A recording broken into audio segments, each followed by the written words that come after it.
Failure. This is a topic that's going to affect all of us in some way, shape or form, and especially those of us that are studying. Now, regardless of what you're studying, you're going to fail at some point. It's just going to happen. There's no way that you're going to fly through uni without any form of failure, be it large or small. So it may not have anything to do with university at all, right? It could be something to do with the flatmate that you're living with, or any sports you're playing at the time, or the relationship that you have with your friends or your family. It can be absolutely anything. It's something that we just have to learn to understand rather than run away from. I want to give you an example of something that's happened to me quite recently. So at the moment, I'm in my 4th year of dental school here in Slovakia, and we are obviously now dealing with patients, which is great news for us. Another reason why I advocate for this uni all the time, because compared to a lot of the other EU unis, I know that the friends I have overseas are not really getting patient interaction. With that, there comes a lot of learning that we have to take on board. Now, we spend 3 years learning the theory of everything, but then when you apply it in a clinical scenario, unfortunately, things are a lot different to what they might be in the book. Now, recently I had a patient that had come in and he had special needs, so not the most easiest to work with patient, and this patient had very poor oral hygiene and was actually falling asleep in my dental chair, right? So as I'm working with the guy and I'm fitting this composite filling on his upper tooth, right, which is already hard to get to anyway, he ends up falling asleep in the chair. His tongue's going everywhere, his mouth's closing, and whether you know or you don't know, but the composite resin material, the white filling that we use, it doesn't really like moisture. So when you get your tongue all over it again, it kind of hinders with how it bonds to the tooth.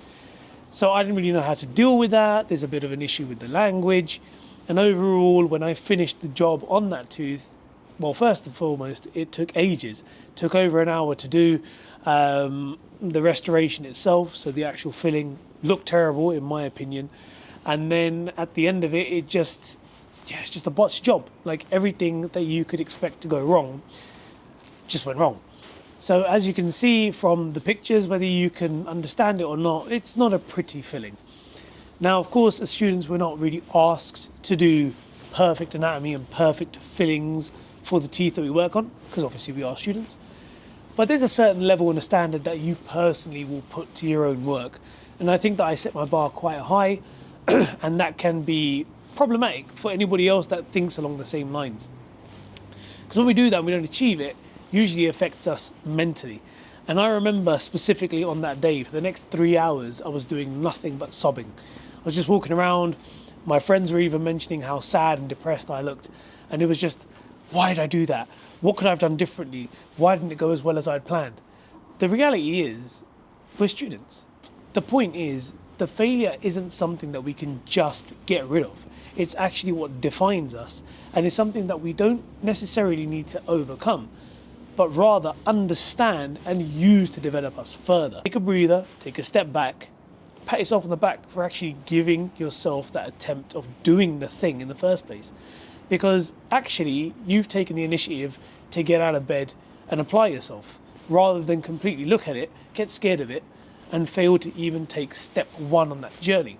I genuinely want to give this advice to everybody out there, that coming from me, I'm trying to be as open and honest with you all.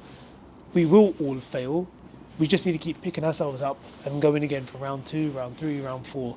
The failures will stop feeling so heavy on us when we begin to understand them, and then that will develop our success from there.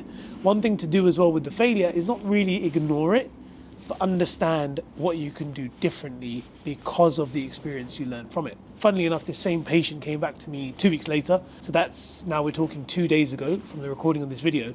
And it was the neighboring tooth of that initial tooth that I was working on, and I'll put some pictures here somewhere. And as you can see, this filling is far better. Now, how did I apply myself to restore this tooth in a better way than I did previously? Well, obviously I took the failures, learned from it, and then I said to myself, well, if this guy was to ever show up again and he starts falling asleep, I need to now have an action plan to deal with that. And I need to probably work a little bit quicker and apply certain techniques to ensure that the filling looks better. Whatever walk of life that you're in, use the failures to kind of just build the character that you want to become, rather than let it own you and depress you, because you're going to get nothing out of that. Believe me, those 3 hours that I was upset when I made that first mistake, I wasn't me and people could tell. It doesn't benefit me, it doesn't benefit anybody around me.